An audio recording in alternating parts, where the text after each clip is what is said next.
Oui, on y va tout de suite rapidement avec les statistiques des gardiens des joueurs parce qu'on a vous parlé du match des étoiles également, de la fin de semaine des étoiles. Du côté des gardiens de but, j'ai également une entrevue à vous faire écouter dans quelques minutes, là, après qu'on vous ait dit les statistiques des gardiens. Entrevue réalisée avec Sébastien Morin suite à la journée de la dernière semaine d'activité. Une courte entrevue d'environ 2 minutes, je pense. Là.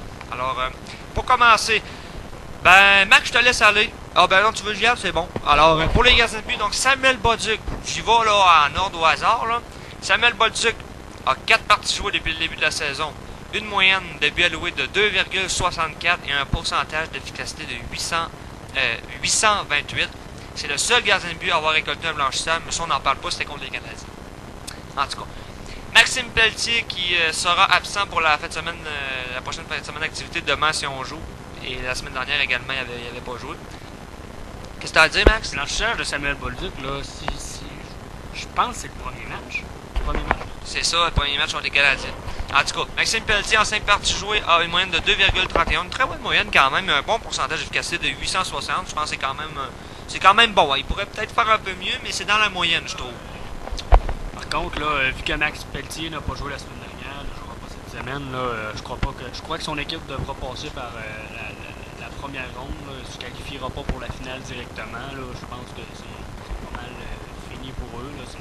Oui, parce que l'équipe a 9 matchs. Puis demain, là, c'est probablement que il annonce des avis isolés. Fait qu'on va probablement jouer. Puis, mettons, 40%. Mettons 3-4 matchs. Et puis, c'est 16 matchs de saison. Parce qu'on avait réduit ça à 16 matchs. Je penserais bien que les Canadiens vont se retrouver au dernier rang. Puis qu'ils n'auront pas le choix de se contenter de la première ronde. Puis d'essayer d'aller à la deuxième ronde. Je pense qu'ils peuvent oublier le premier rang. En tout cas, d'après moi, là, ça m'étonnerait bien gros. Je suis d'accord avec toi là-dessus. Ça va être dur aussi en première ronde. Là, les deux autres équipes, là, on voit qu'ils ont trouvé leur aire d'aller. Les Canadiens cherchent encore un petit peu, là, malgré que le duo Poulin-Thibodeau fait des ravages. C'est pas mal les seuls joueurs dans leur équipe qui tiennent le club. Oui, et une chance, je dis bien une chance que les Thibodeau, les Poulins sont là.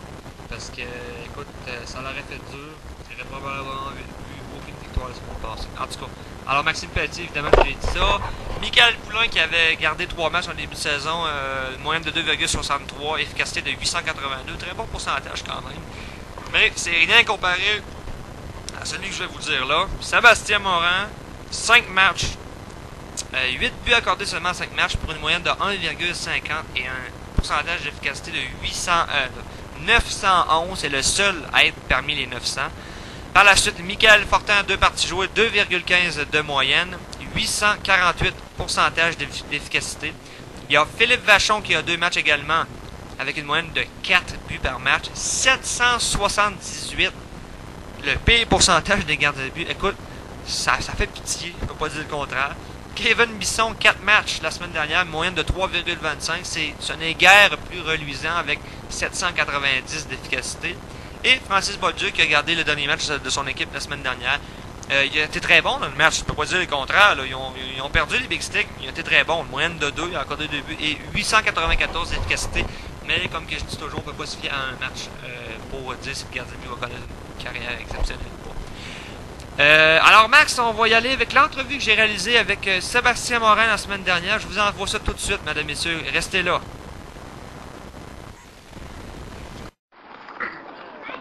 Alors, on est en entrevue maintenant avec le gardien de but vedette de la formation des Blues. Alors, Sébastien Morin, troisième semaine d'activité, une deuxième pour toi. Écoute, tu as sauvé des matchs à ton équipe. Tu as permis à ton équipe d'aller chercher beaucoup de points en prolongation, des points importants. Est-ce que tu es satisfait de ton travail ou est-ce que tu penses que tu pourrais en faire mieux? Bon, écoute, personnellement, je veux toujours en faire plus, c'est sûr. Je pense que j'ai eu une bonne journée. Comme il y a des joueurs qui pensaient peut-être pas que je pouvais en faire autant, j'espère qu'ils vont se rectifier. Oui, effectivement, il y a même de Maxime Giguère de ta propre équipe qui avait dit qu'il croyait pas que tu pouvais gagner des matchs à toi seul.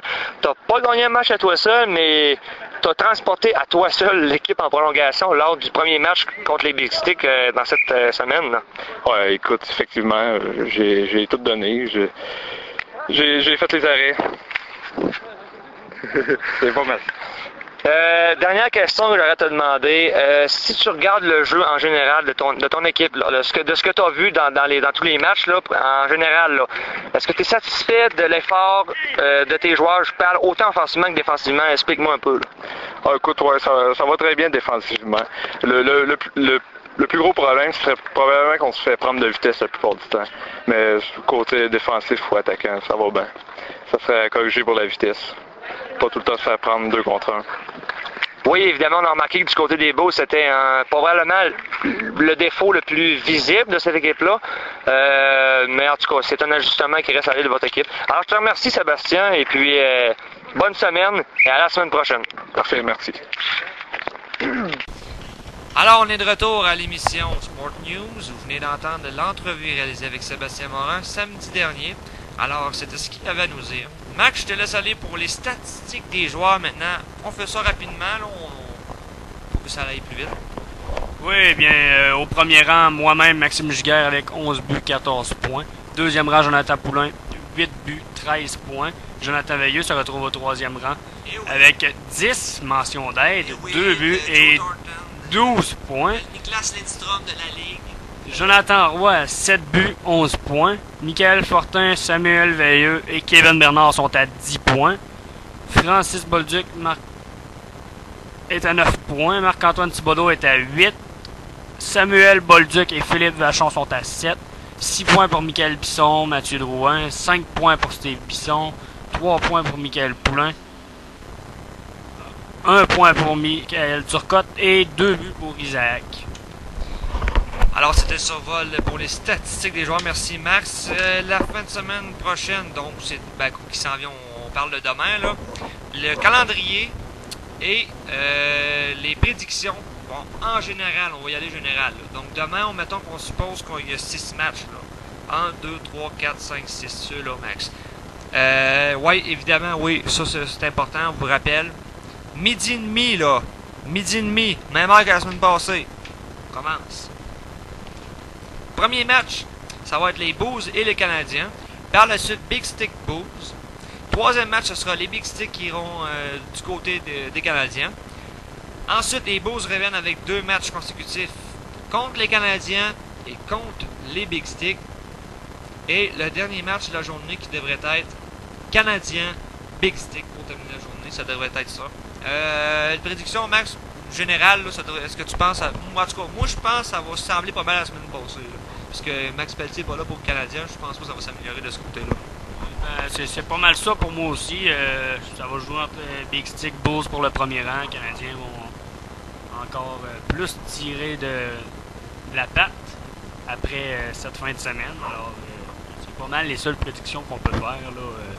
C'est pas très long pour le classement vis-à-vis la journée qui va avoir lieu demain. Moi, je pense que la seule affaire qui peut changer, c'est si les Big Sticks se retrouvent au premier rang, que les Bulls descendent. Là, je pense que ça pourrait se faire, là, mais je pense pas que les Canadiens vont monter du troisième rang. Hey, pour terminer l'émission, bon, il reste à peu près... On avait dit 45 minutes, il resterait à peu près 7 minutes. On va essayer de rentrer dans le temps, là, c'est pas grave si on déborde un peu. Max, parler du match des étoiles, qui aura lieu, on vous l'a dit tantôt, le 6 juin.